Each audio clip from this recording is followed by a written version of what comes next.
Hello guys, जय जगन्नाथ। आज आम गीतार प्रथम अध्याय स्टार्ट करवा। चलतु स्टार्ट करवा। प्रथम अध्याय शुल्क 1। धृतराष्ट्र उवाच धर्मक्षेत्रे कुरुक्षेत्रे समवेतायुजुस्तवः मामकाः पाण्डवश्चैव किमकुर्वत संजय। यार माने होछि धृतराष्ट्र कहिले, हे संजय, मो पुत्रगण एवं पांडुपुत्रगण युद्ध करने इच्छा करी तीर्थक्षेत्र धर्मक्षेत्र कुरुक्षेत्र नामक स्थान रे एकत्र होई कौन कले। भगवद्गीता भगवत विज्ञान अटे। पृथ्वीर चारिआडे समस्ते यह पाठ करती। गीता महात्म्यर गीता पाठर महिमा कथा कुहाଯାଇଅछि। सेथिरे कुहाଯାଇଛି जे व्यक्ति भगवान श्रीकृष्णଙ୍କର एक भक्तଙ୍କର सहायतारे बड़ ଯତ୍ନର सहित भगवत गीता पाठ करिबा उचित एवं सेथिरे कौनसी व्यक्तिगत व्याख्या बा मतामत न जोड़ी ताहाकु बुझिबाकु चेष्टा करिबा उचित। किपरि भगवत गीता को भल भाबरे बुझिबाकु हेबो ताहार उदाहरण भगवत गीता रे ही अछि। अर्जुन प्रत्यक्ष भाबरे भगवानक ठारू गीता बाणी श्रवण करिसंती एवं से जेपरि एहाकु बुझिले समस्ते सेहिपरि भाबरे बुझिबा उचित।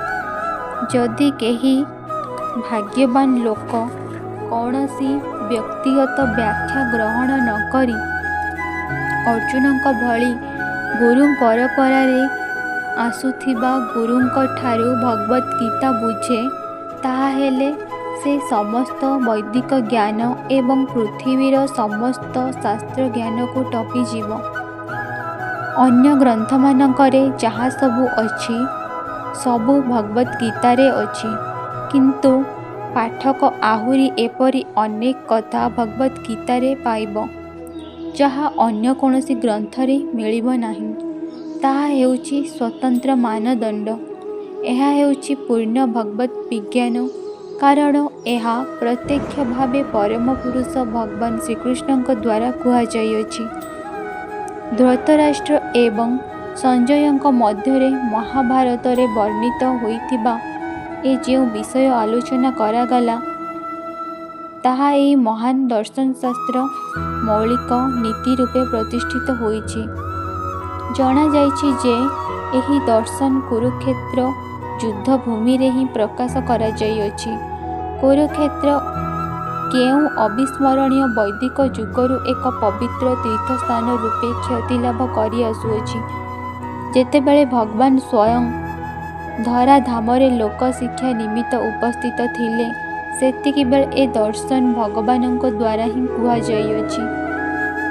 एठारे व्यवहृत धर्मक्षेत्र शब्द बड़ अर्थपूर्ण अटे, कारण कुरुक्षेत्र युद्ध भूमि रे परम पुरुष भगवान अर्जुनଙ୍କ पक्षरे थिले।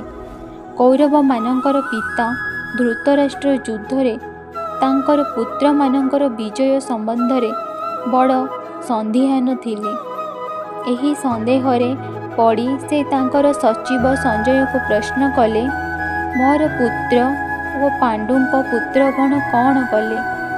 से एकथा भल भावरे जानिथिले जे तांकर पुत्र एवं तांको सान भाई पांडुଙ୍କ पुत्रगण युद्ध करिबा निमित्त दृढ़ निश्चित होई कुरुक्षेत्र युद्धभूमि रे एकत्र होइछंती।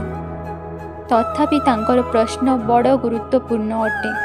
भाई भाई मध्यरे हेउथबा युद्ध रे गोटिए आपोष मिलामिशा होई जाऊ एहा से चाहू नथिले, किंतु ए युद्ध रे तांको पुत्र मानकर भाग्य कौन हेबो ताहा ही से जानिबाकू चाहूथिले।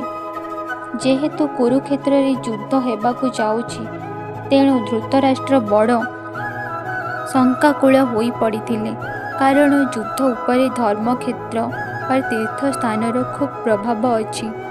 ए कुरुक्षेत्र संबंध रे ବେଦରେ ବର୍ଣ୍ଣନା ରହିଛି ଯେ ଏ ତୀର୍ଥସ୍ଥଳଟି ଦେବଲୋକର ଅଧିବାସୀ ଦେବତାମାନଙ୍କର ମଧ୍ୟ ପୂଜ୍ୟସ୍ଥଳ ଅଟେ।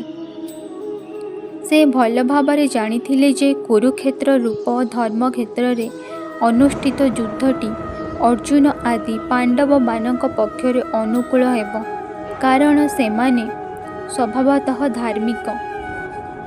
ସଞ୍ଜୟ ବ୍ୟାସଦେବଙ୍କର ଶିଷ୍ୟ ଥିଲେ, ତେଣୁ ବ୍ୟାସଙ୍କ କୃପାରୁ ସେ ଧୃତରାଷ୍ଟ୍ରଙ୍କ କୋଠରୀ ମଧ୍ୟରେ ବସି ରହିଥିଲେ ସୁଦ୍ଧା କୁରୁକ୍ଷେତ୍ର ଯୁଦ୍ଧଭୂମିରେ କ'ଣ ହେଉଛି ସବୁ କିଛି ଦେଖିପାରୁଥିଲେ।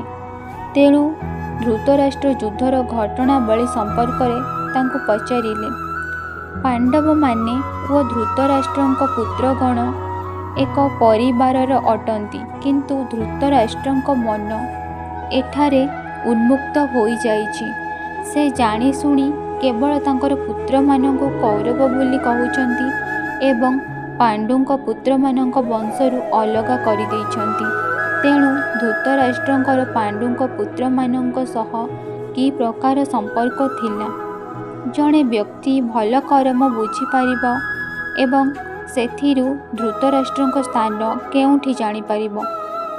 ଯେପରି ଧାନ କ୍ଷେତରେ ଅନେକ ବାଳୁଙ୍ଗା ଥାଏ ଏବଂ କୃଷକ ସେଗୁଡ଼ିକୁ ଉପାଡ଼ି ଫୋପାଡ଼ି ଦିଏ, ଠିକ୍ ସେହିପରି ଏ ଘଟଣାରେ ପ୍ରାରମ୍ଭରୁ ଧର୍ମର ପିତା ଭଗବାନ ଶ୍ରୀକୃଷ୍ଣ ଉପସ୍ଥିତ ଥିବା ଧର୍ମକ୍ଷେତ୍ର କୁରୁକ୍ଷେତ୍ରରେ ଦୁର୍ଯ୍ୟୋଧନ ଆଦି ଧୃତରାଷ୍ଟ୍ରଙ୍କର ପୁତ୍ରଗଣ ଏବଂ ସେଠାରେ ଉପସ୍ଥିତ ଅନ୍ୟ ସମସ୍ତ କୁଳ ବାଳୁଙ୍ଗା ସମସ୍ତଙ୍କୁ ଭଗବାନ ଶ୍ରୀକୃଷ୍ଣଙ୍କ ସମ୍ପୂର୍ଣ୍ଣ ରୂପେ ଉପାଡ଼ି ଫୋପାଡ଼ି ଦେବେ ଏବଂ ଧର୍ମରାଜ ଯୁଧିଷ୍ଠିରଙ୍କର ନେତୃତ୍ୱରେ ପରିଚାଳିତ ପୂର୍ଣ୍ଣ ଧାର୍ମିକ ବ୍ୟକ୍ତିମାନଙ୍କୁ ପ୍ରତିଷ୍ଠା କରିବେ।